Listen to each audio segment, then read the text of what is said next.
Hey, and welcome to another episode of This is HCD. My name is Gerry and I'm a human-centered service design practitioner based in the wonderful city of Dublin, Ireland. Now, today on the show, we have got a very special guest, and that is Dr. Munib Karavdic from Wave Design in Sydney. Now, I met Munib maybe about 10 years ago, when Munib was working for a really large organization in Australia, and there was an opportunity there, and unfortunately we didn't get to work together at that time. But what we do now we have a decade of stuff to catch up on. And Munib has been really busy because after he left that big organization, he's gone on to form Wave Design. Now, Wave Design is a design-led organization with lots of really interesting people working there. So it's a multidisciplinary kind of team, if you want, and Munib is leading that team. Now, what I really speak about in this episode is I want to peek behind the curtain a little bit and understanding Munib's background and how he sees design evolving over the next decade. So this isn't somebody who's just, dabbled here or there. Munib has given his life to design, He has a proven track record of success, and he has methods there as well that were new to me, and I wanted to learn more about them. And we share those, we discuss those openly in this episode. So if you are in this world of change making, or if you're in this world of service design or user experience, this is an episode that I believe will serve you well to listen to it. So Munib is fantastic, and I know you're going to love it. So let's jump straight in. Munib, I'm delighted to have you on the podcast. Long time admirer, and as we were talking about there before, we actually had a coffee in Sydney. It must be close to 9 or 10 years maybe since we actually sat down for that coffee. But maybe for our listeners who aren't familiar with your work, maybe start off, tell them a little bit about yourself, where you're from and what you do. Well, it was lovely to be in your program, Gerry, and I must say that I really appreciate the contribution that you are making to design world with this program. And I think it's very good to hear many opinions, many experiences, and many views that people can learn how to make stronger design community in any country. And it's very good actually that you do that globally. I really love that. Oh, thanks very much. It means a lot. Yeah, that's right. Well done for doing that. I really appreciate it. I'm pretty sure a lot of people appreciate that. And thank you for inviting me to have a chat with you about some experience. It's all good. As for me, Wave Design. Wave Design. So yeah, look, I think Wave Design is a design and innovation company in Australia, which is focusing pretty much actually helping businesses to design new programs, and doesn't necessarily need to be innovation all the time. So there are some things that people that feel pain points, feel some bad experience, or a product is not functioning well. We're trying to help them, and that is our role. And on top of that, we also believe that to be successful in companies, and especially innovation and design program, we need to elevate mindset of people who are surrounding those projects. And in order to do that, you need to build that picture, and you need to include people, involve them in this in some way, train them to do stuff. And we have this approach where we work with subject matter experts. Our kind of philosophy is that we need to work with people within the organization, and then when we finish our work, they can continue doing work. Otherwise, if we don't have people who will continue the work, well, most of the projects will end up in some drawers or in the bin and things like that. So this is what we actually focus on, and then we see the outcomes. And our clients are saying that the biggest value that we provide is that we actually give confidence to their people, because their people are actually talking about design and outcomes, not my people, not our Wave Design people. So we this is what we help them building these capabilities as well. So we have a program that what we call this Learn by Doing program, where people experience that firsthand, how to deliver small solutions for the organization and solve some smaller problem within the organization while Yeah. they learn how to apply human-centered design methods and tools. So yeah, this I, kind of mix of everything. yeah, you've got a great mix. So as we've already discovered, we could speak for hours, and you did warn me in in an email saying, "Oh, I don't think an hour is going to be enough because when me and you start talking, it's going to go on for a little bit." But I remember speaking to you and walking away, kind of saying, "You were very wise." That's one thing that came out of my mind. I can hear that again from just speaking to you for the last 40 minutes or so. But the bit that struck me was the deep interest in within the ecosystems of organization to foster entrepreneurship. Okay, that came through in the conversations we had almost 10 years ago. And what I'm really interested in is why that is interesting to you as a practitioner. So I think when you are kind of Mm, entrepreneur, so you yeah, have one man. It can be one band, or you can have a few people around you making decisions, and you are in love with your kind of solutions that you have in mind, or yeah, your idea that you have in mind, and then you struggle how to scale this. But on the other side, you have all of these aspects what startups don't have. Like you have a environment already set up, systems, infrastructure, market awareness, and then the question is how you navigate that. And the yeah, challenge here is as we progress with our careers and companies is growing, we actually make our internal knowledge stronger and stronger, while understanding outside world is getting weaker and weaker. And that's what mm, we call this kind of what to build gap. And the point here is we kind of starting forcing things that we believe it's right. And even if mm, we say, look, we let's talk to customers, we don't need to because our people are our customers. Let's talk to them, but they are not the same.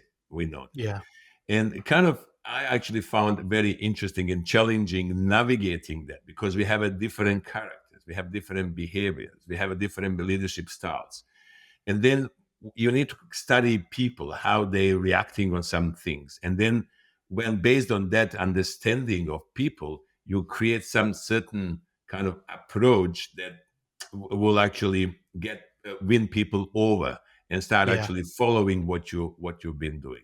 And the biggest kind of the biggest prize for an entrepreneur is that you can see people are driving that without you being there. yeah. It's That's kind of that's a very measure of interesting, actually. success. Very interesting. Where then actually this term intrapreneurship was actually strengthened by Steve Jobs. When Yeah, he was fired from Apple and then he established Pixar Studio and he came back to Apple and he mm, admitted it and saying, "Hey, I've been kind of constantly an entrepreneur and I didn't adapt to the situation that I was running big company, which is yeah, global company, and I was still acting like an entrepreneur, and that's his real challenge for people who are kind of scaling up startups. And then he mm, realized that he needs to now navigate stakeholders. He needs to navigate people. He needs to kind of inspire people to follow him. There was much different kind of set of skills and capabilities that people should acquire in order to drive the innovation in large organizations. It's not like, I'm excellent in this and therefore I will drive that in proper way. so entrepreneurship, um, when we look at it from every organization, do you believe is it something that they should encourage, or is it just certain organizations will be better suited to it? Absolutely encouraged, and then you see, in my view, that's the way for growth. Yeah, So they're becoming entrepreneurs, and even people who are just trying to do stuff is yeah, actually very helpful, even if it's mistake, if it's error and things like that. But actually, to get into entrepreneurship, it's not just good enough that you have some enthusiastic people driving that. It needs sure. to be an entire strategy behind it. And then the strategy means how much we are aligned with our overall strategy. And then we don't want actually people to go to reinvent kind of space shuttle while we are working on some insurance product. So we want actually people to be aligned with our mission, where we want to go. But Yeah. at the same time, we need to understand what are the frameworks that we work together. What are the methods and tools that we use? What is our commitment in terms of funding? How we approve this kind of these projects? There are a set of activities that we need to have in place before we jump with the hackathons, with the brainstorming sessions and things like that. Yeah. So, and then I walk into organization, and people would say, "Hey, we have thousands of ideas. We don't know what to do with them." Of course you don't, because you don't have a process, They're not and mature. then you don't have a situation when you get an idea of what happened after that idea. Yeah. It's like I was speaking to Ofer Yomtov on the podcast. If you haven't listened to that episode, folks, it's available. Well worth a listen. But we spoke about designers or change makers that are in the organizations at the moment, and they don't feel that they're making their mark. They don't feel like the dial is moving, and they're banging their heads against the wall, and they want to try something. They want to try and encourage, growth of the maturity of the organization. His advice was, if you don't get the leadership buy in, go somewhere that does value it. Okay, go somewhere that really makes you feel like you're actually making a difference. But if you can't leave, okay, this is the question I wish I asked Ofer. But if you can't leave those scenarios, okay, because I know some people are tied down, they got mortgages, they've got situations where maybe there's visas, whatever it is, and they want to try and demonstrate the value. They want to try and encourage leadership to take notice. What are the most common blockers that they face, do you see? And how do you get around them? Well, the number one is actually kind of mindset, as I mentioned earlier. Because we train leaders in some certain way how to lead the organization. And when you come with some kind of new concept, a new kind of way of thinking for them, so it's not new here, well, where we all kind of designers are familiar with this, and then they would walk in and comfortable saying, this is how we rule the world. But actually, when you start talking, and then if people are not comfortable, a lot of them would not admit and say, well, I don't understand this. They would just push back. Yeah. So, and then the best way to do that is to find the way how you make it closer to those people. Yeah. And then as simple as, like, inviting leaders to get into the interviewing process when you go to do the research, for example. And it's kind of, when you structure that in the way when the leaders go and observe what happened, then they were really shocked what they heard, because they usually live in some isolated world, and they don't have a lot of interaction with end users. And then when they hear this first kind of hand, they start actually moving. But there are a lot of tricks they can do. When I was at AMP, which is, for your listener, which is the largest, at that time was largest life insurance company and superannuation provider in Australia. So I actually, because my CEO kind of was traveling around the world every 6 months, because meeting shareholders around that's an the awful world. job. And then what I did actually, whenever I figure out that cities that he's going, and I was looking my connections in these cities, and then people who are doing design and innovation, and or companies who did it in design innovation, and I start connecting them. And he was actually meeting with these people and getting some information, and he would come back to Australia, and he would talk stories what he heard from these people. So it's kind of, when I teach entrepreneurship, and I put it as a bell curve, like, and in the organization, and on the right hand side you have a knowledge kind of experts in design and innovation. Then you have a champions who are following those knowledge and experts. Then you have a people who are what I called it fence seaters, and they were not sure will they actually go with the kind of champions, or they will go. And the last group is naysayers. And then, you have a lot of these naysayers at the beginning. So, and then the job of anybody in designer or mainly head of design Yeah. is actually to make sure that first you actually move these fence sitters into the camp of champions. And then Yeah. the naysayers will start actually going and become kind of fence sitters, and they will start actually following.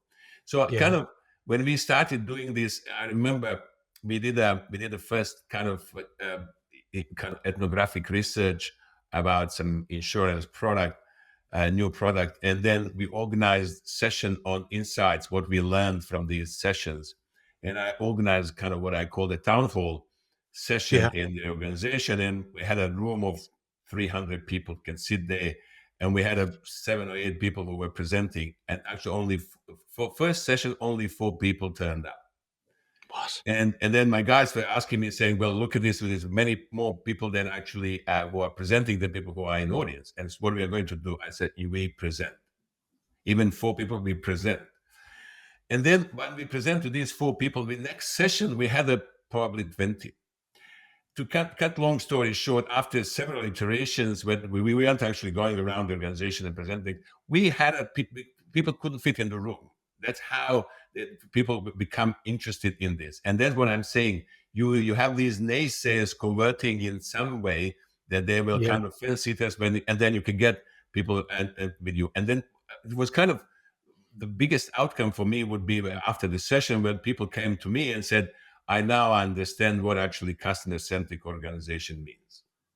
Yeah. And that's what you want to hear. Aligning on the definition is one of the things. Like, what is it we mean by what we're talking about? Because one of the things that I kind of curse the English language for is design is interpreted into many different things, and aligning on the fact that it's not just about making it look good or having a nice big shiny logo that animates into something that's actually really functional and delivers for both the business and the person using the product or service. That's a big thing for an organization to get through. Now, I want to talk to you a little bit more around, because in the research for this, I know you developed a tool that you did when you were at AMP, and I'd heard about it. I think you mentioned this to me when we had coffee. So it's been around for, I don't know, a while. I think you call it Assess, which is a great Yeah. name for a tool. But tell me how it came about, and tell us a little bit more around how it works and operates and what value it can bring to an organization. Look, before I start doing it, I have to give a credit to my friends from Luma Institute, and especially a Okay. guy who was the CEO, Chris Paccioni, who was he and I really partnered well. Even if he was on the other part of the continent in the US, in Pittsburgh, I was in Sydney, but we really kind of worked well in kind of bringing this kind of corporate design into Really kind of very established organization that have a very traditional way of delivering nice. things. So and then his team was spending some time doing some research, and we captured some articles from Sloan Management Review and Harvard Business Review and some others, some mix of theoretical and managerial articles, and then there are a lot of these cultural assessment of innovation and things like that. And we started actually, they built the first cut, and now continue building that at AMP. And what we did, because we introduced this kind of training called HCD practitioner program, and we wanted actually people to go through this program, and we kind of managed to train around 1,500 people. It Wow, was that's really nice. huge. And then Yeah. not actually by the leaders selecting people, then we actually had a website where people can nominate themselves to go into this program. And then if they Okay. have a approval from leaders, they will come in and we will go through this. And then what happened actually when we did this, we were trying to assess the leadership, how people see that. And before we started with the training, we asked people to fill in a survey and tell us their own perception of what is design innovation at AMP. And we were surprised that we got a very high score for many aspects, which I personally, being there, knew that it probably is not realistic. But anyway, Mm. so that was the perception. And what we usually say, people's perception is our reality. But when people went through the course and program of what we designed for them, and we actually asked them again 6 months later to do the same thing, results were much lower. And then when we investigated with people saying, well, what happened here? They said, well, we actually thought that's the kind of what we have. But when we actually understood what is that we needed to have, we've realized that it is not actually up to the scale. Yeah. But then we started actually building that across the organization. And that was kind of, and then what I did, I worked on that more and modified with my team at Wave Design. We further consult literature, and then I was starting building this entrepreneurship course at university, and for that purposes, we build this what we call it WaveAssess. And what we do with that kind of program, we don't actually, it's kind of free. People can go to our website and take this WaveAssess kind of survey, which is very good actually, in the way that when you finish the survey, when you go through the process and assess yourself, you will get an email immediately saying, this is what the kind of our assessment or system is actually positioning your level of progress in innovation and design in your organization. So, which is very cool. But what we do, we usually, when we go and talk to people, we go to spend a little time with the in-depth interviews of leaders. And then we ask the same leaders to go through this questionnaire, and we look at that from two aspects, like what people told us and what people think through the survey. And what actually, to our surprise, we found that very often they are different. And what we learn from people deeper, and then they're kind of processing things is different from their assessment. And there is tendency that people would probably paint better picture when they go through the survey, as opposed to when we talk to them in detail. And it could be also clarifying some terms, because this assess tool is actually, in some ways, could be technical and people don't understand that. So let me understand that a little bit more. Is that a case of what the belief systems that the leaders have versus their actual reality of the skills that they have at hand? Is that a defensive measure, do you think? Or what's causing that? Like, where's that disconnect? Is that just a human condition? It's human nature. It's human nature. And then people have a tendency to, when you go through self-assessment, people have a tendency to be biased. And it is human nature that we are biased toward ourselves. But when you talk about these things, and that's the value of going in deeper discussions with the leaders, and then you can hear a lot of stories, and you can hear, especially like confidential discussions, like because we never actually present this, as you can understand, we never present it as individuals' views. We always look at it in aggregate way. But it was quite interesting, actually. Some leaders, when we come with the aggregate views with insights, then some leaders say, I would like to know who said that. No, we can't, because it's kind of our own kind of interpretation, what we heard. But I think it's kind of very good exercise. And then we call that alignment. And it's kind of critically important because very often, and when I talk about this, very often people left the meeting thinking we know who is doing what. And a week later, we came back to a meeting and we realized that people interpreted what we concluded in the meeting in different ways. And this is where disconnect started. And then coming back to your question, what was my motivation to drive this intrapreneurship? But this is exactly that. So you need to, you just imagine you have a symphony orchestra.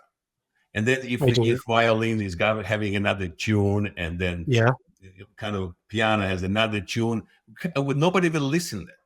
So the question is how you actually get your organization to act like a symphony orchestra. On that point, I remember trying an exercise out years ago, and I don't know who told me about it. It's not something that I came up with. But on that point of you're running these meetings, and what did we agree on?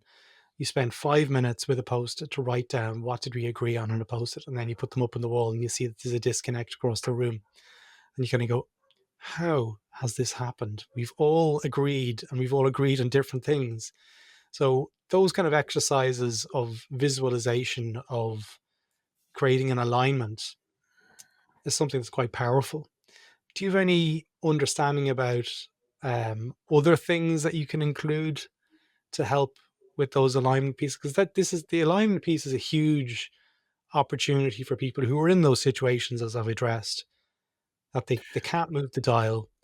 Um, journey mapping, visualization, creating boundary objects, they're all great. But for the design maturity, I think the alignment is one of the most important places to start.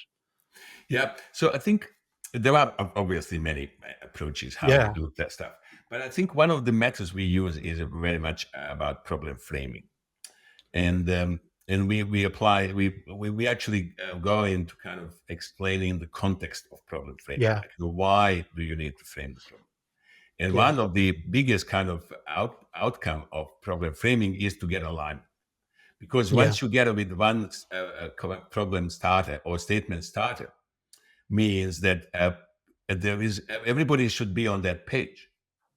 And then on top of that, we don't insist that we spend hundreds of days of going around, and the tendency could be in corporate world, people will have endless this discussion, what's the problem? Well, we don't actually put on that. And what we're saying, let's actually focus on one statement starter and then talk to people who experience that problem and then see if we are right. And I can tell you 90% of cases we probably doesn't happen. Framing the problem. And I used to think in my naivety, it was just like people being obnoxious and kind of going, I'm going to do my own thing. Like, I think it's an unintended situation that people, they assume the right thing. They assume we've all agreed, okay, we're all nodding. They're all nodding. That's an acceptance. But until we get to that point of saying, okay, this is what we're talking about. This is what we've agreed on. And that's, I know Adam Lawrence and Marcus Hormez, who I've worked with for years, that whole prototyping thing of getting something in the hands that we've co-created together and saying, okay, this is what we're talking about, is very, very powerful. Yeah. And there is another trick that I used.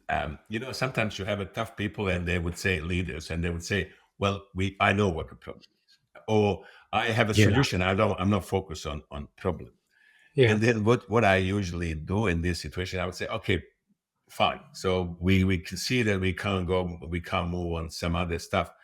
So how about I kind of put my visual designer, and then the visual designer will actually visually present what you say that solution is.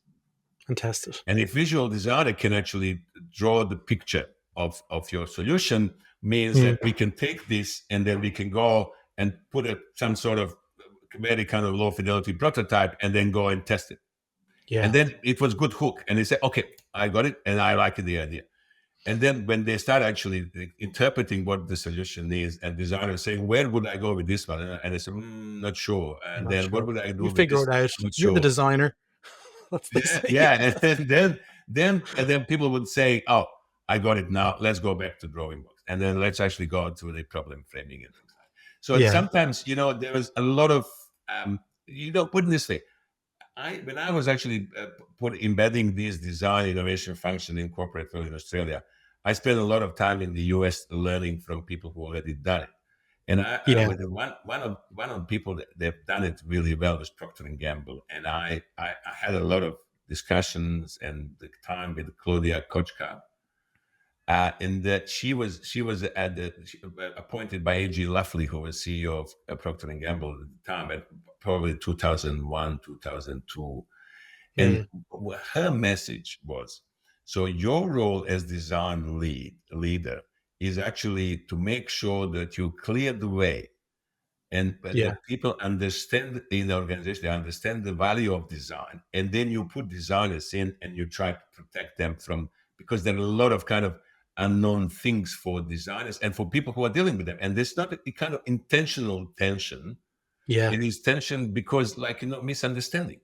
And that was and I actually put myself into that. I was really kind of thankful for this guidance she gave me. So these things and my kind of mission was strategically to think, how can I onboard the organization with it?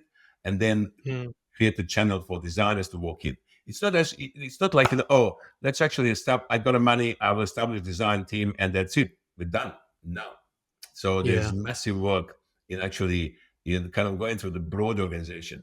And very often, what I found when I go into companies now, I found that actually that a lot of design teams are just doing design for themselves. And then when I ask questions, so how much you have been engaging with the business, they say, but they don't want to talk to us. And it's not the way you want actually. First, designers that don't like that environment, but the Mm. companies are thinking, well, design is not giving me any benefit. Yeah. But it is not actually a kind of holistic view how you position design in the organization.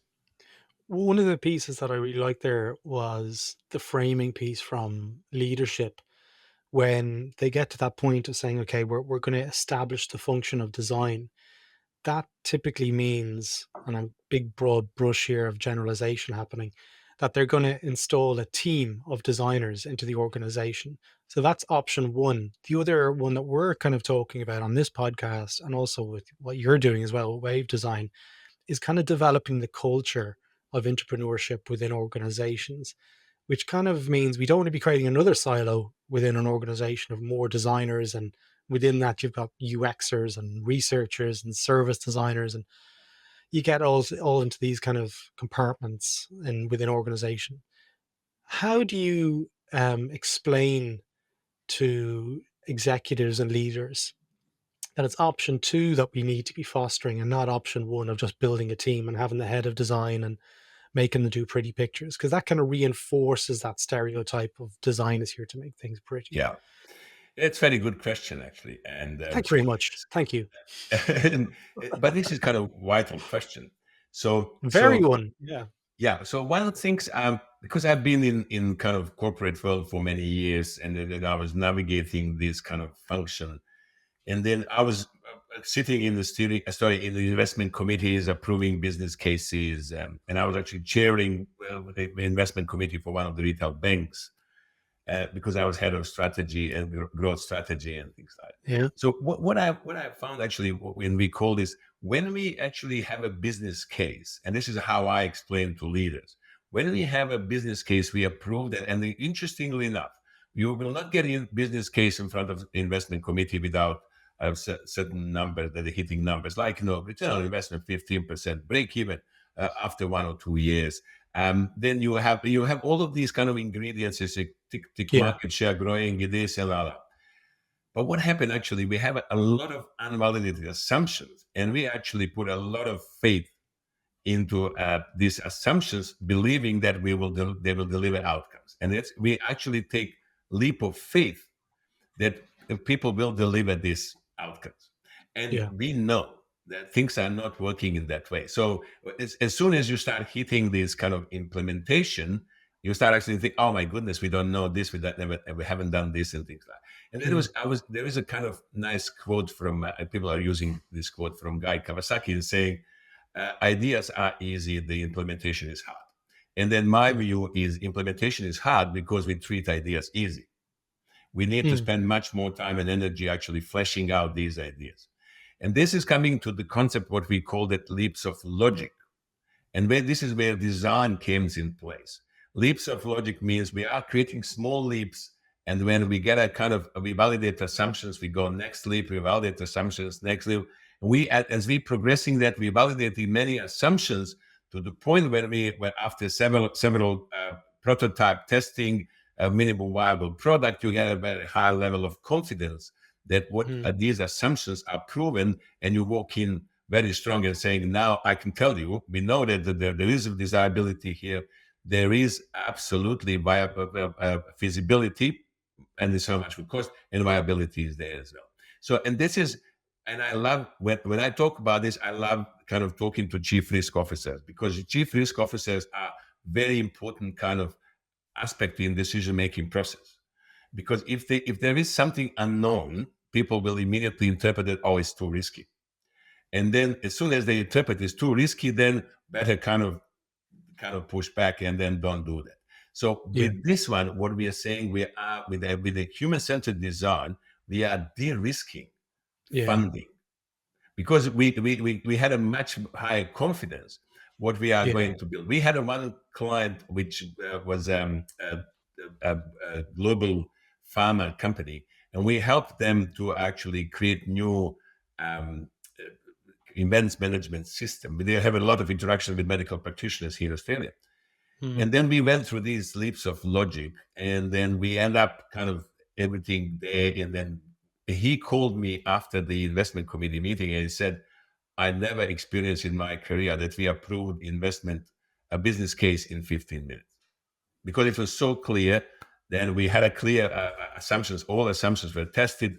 We have a very clear requirements defined based on these tested assumptions. We are going into production.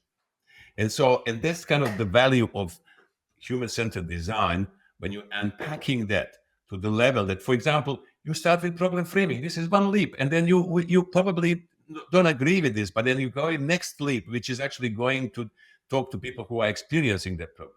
And you go next leap, like, you're creating insights. In next leap, you go to talk to ideation and then frame the ideas. You go next one, test this idea, and many, many things there that you get much more confident. And then usually I got a question and say, well, it sounds like a long process.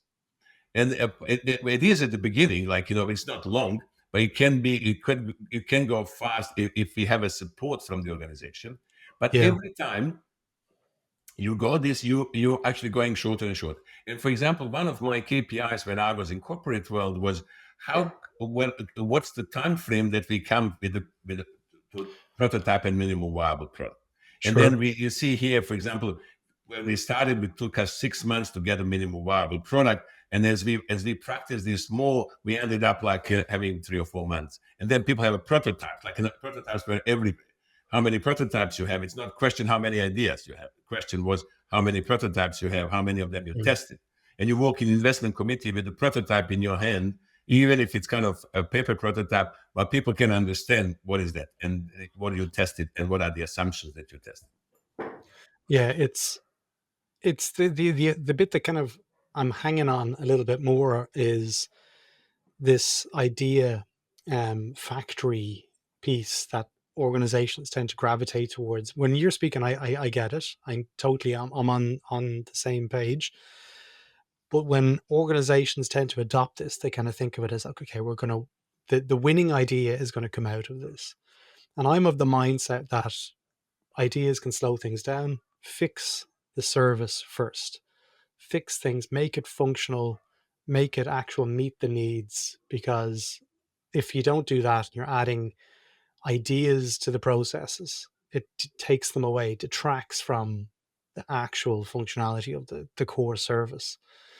What are your thoughts on this? And is that something that you can actually speak more about? Because I know ideas are great, validating them, de-risking them, getting them, kind of funded, getting another business model for them to be iterated on and so forth. But what does it look like in terms of making that the core service is functional first? Well, put it this way, we jumping too quickly into ideas. Okay. So companies are like, they just, well, put it this way. So I would just continue with the story about investment and leap of faith. So we hit the wall. We can't do this stuff, or even if we do this, it's not working. And we delivered it on time and budget, but we didn't actually move the dial. And then this is what I call this a nice landing, wrong airport. So we really delivered it. I'm going to nick that one. That's going straight into a deck. So, well, we are proud of what we delivered, but we actually not moving dial. And then what do we do in that situation? We say, let's actually brainstorm to see how we can resolve that situation. And then we actually brainstorm and potentially we exaggerate the problem because we actually, most likely we were focusing on wrong problem. And then what is actually important to start with is actually from the problem. It's not a service could be a problem, product could be a problem, experience could be a problem. Whatever problem you have and you feel that there's the problem, this is where you start. And then if you want to go in ideation, you need to be very well informed because, and then people need to get learnings from that particular problem and they need to be inspired. This is kind of massive exercise to, if you want to detach people from their current situation and gather ideas. So if you're thinking like, okay, let's have a 2 hours workshop, and hey guys, come here, let's do ideation. Do you think that people will be able to actually detach No. themselves from their current situation? There is no way. What we need to do, and we spend a lot of time warming up people, and you spend a lot of time stimulating, giving examples. And there is this we call this 6-path analysis, blue ocean model. I really love this 6-path. Like, look at the kind of it from outside your industry. Look at the strategic positioning. Look at the history. And then all of these things, you go in there and start actually getting examples, and people start immersing themselves. And you suddenly say, hey, this is our problem. Let's actually talk about it. And then you suddenly started getting a lot of interesting conclusions and inspiring ideas based on that. So, and that's the kind of people don't understand. Like, I just collect the ideas. It doesn't work like that. This is not actually used. It's not productive at all. I think anyone who's listening to the podcast, Munib, will be able to say, like, it's awesome to hear you speak about this stuff, and the confidence that you have around the delivery and the understanding.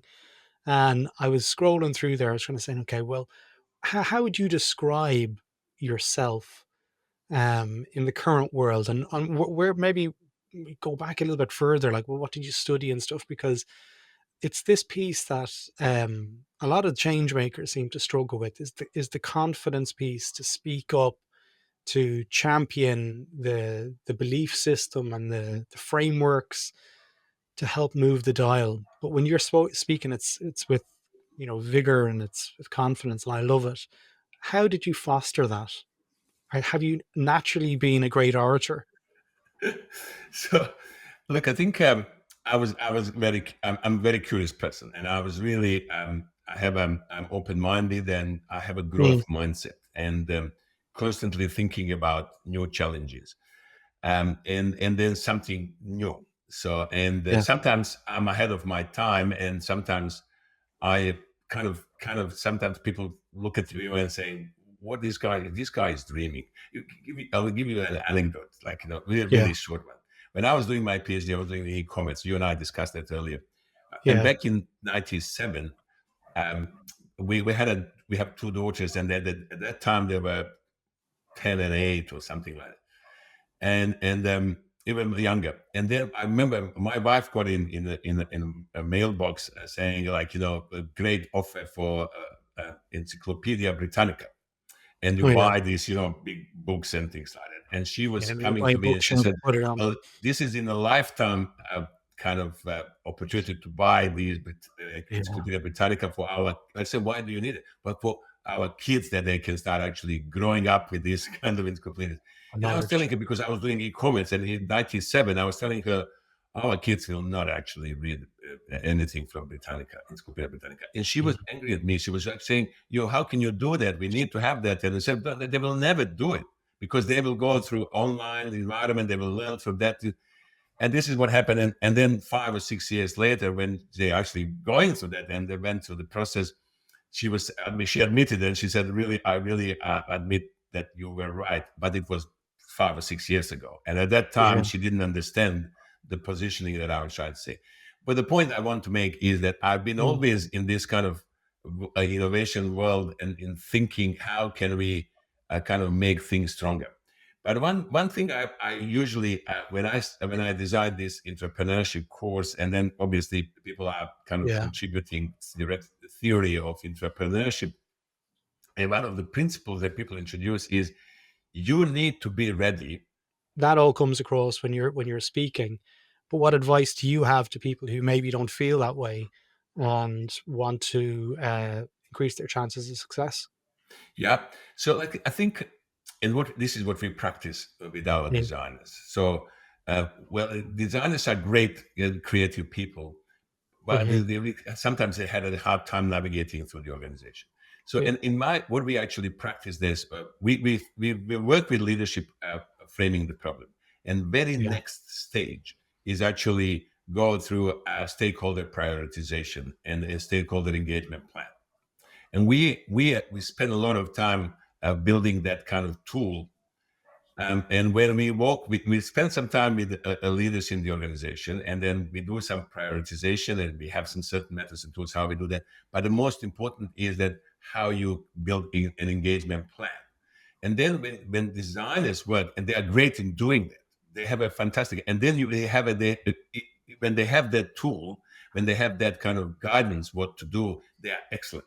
And if you tell them you need to do this and this, you need to engage these kind of group of stakeholders because they need to understand this, they will do it. Yeah. And this is very often we jump on kind of over that, and then we jump into immediately. Let's do the research, let's do the insights and things like that. But it's extremely important to have that, not to forget that step. And the second thing I also want to say, and this is again what we practice, that it is important that designers provide the context.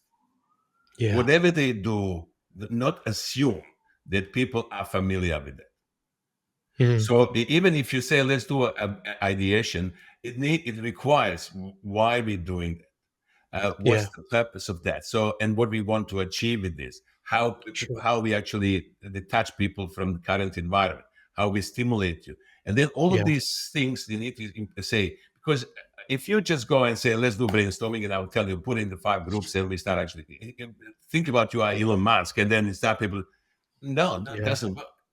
And this is kind of that what we need to make sure that we provide. And then people will start to appreciate that.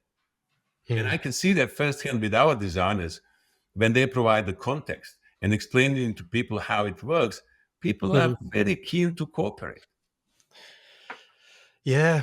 Munib, we're coming towards the end of the episode. I just want to ask one last question. What's your hope for the next 15, 20 years for Wave and for yourself? Okay, like in terms of human-centered design, we're about to, I think we're at the start of the crest of a wave that's going to probably envelop the industry in the next 6 to 12 months with AI and a lot more challenges.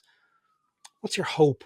And what's your one wish that we can get better at as a practice? So look, you see, our vision is Wave Design to be continue to be boutique design innovation company, which actually will work very closely in collaboration with the organizations. And we really believe in this the kind of notion that we need to help organizations to build internal capabilities.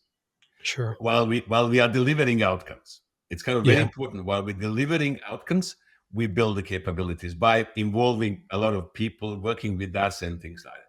That's number one. Number two, I want actually to have we do have that in our kind of strategy and vision. We want to have a very capable designers who are really people who will be recognized in kind of in industries, across industries in Australia.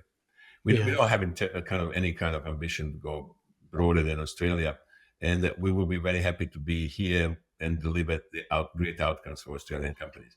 So, and I want to actually designers, and you probably, I'm not sure if you follow, you can see more and more designers from Wave Design posting some stories on LinkedIn. And we encourage our designers to write case studies. We actually put a lot of attention in writing case studies. It's not a commercial material or a marketing material, which is like we want actually to present what we really feel about it. It's a great skill to have, to be able to surmise your perspective on the effort to create something and putting it in a portfolio. And we are driven by outcomes and then an impact that we create. And what I want actually to see us also more involved in them kind of non-for-profits and helping especially people in the disabled communities. And we're already working with people in healthcare, community healthcare and things like that. There's a lot of interesting things with co-design and things like that. So and we don't want to be a massive company. We just want to be a company with nice harmony internally, with the highly kind of skilled and knowledgeable people working together and having fun and delivering great outcomes and impact for our clients.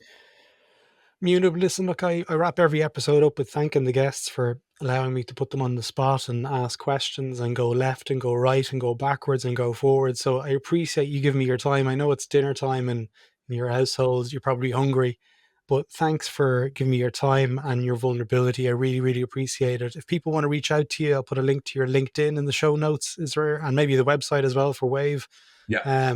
Anything else you want to include in there? Just let me know. We'll throw a link into it.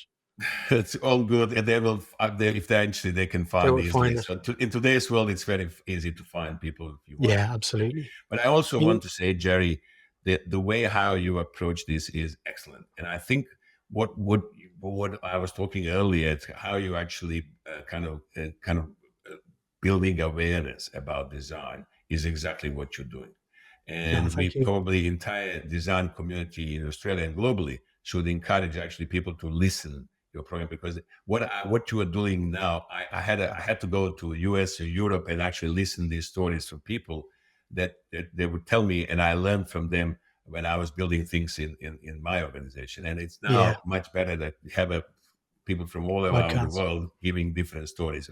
Just absolutely, and well done for that. I really thank you. appreciate it. I appreciate that. Munib, stay in touch.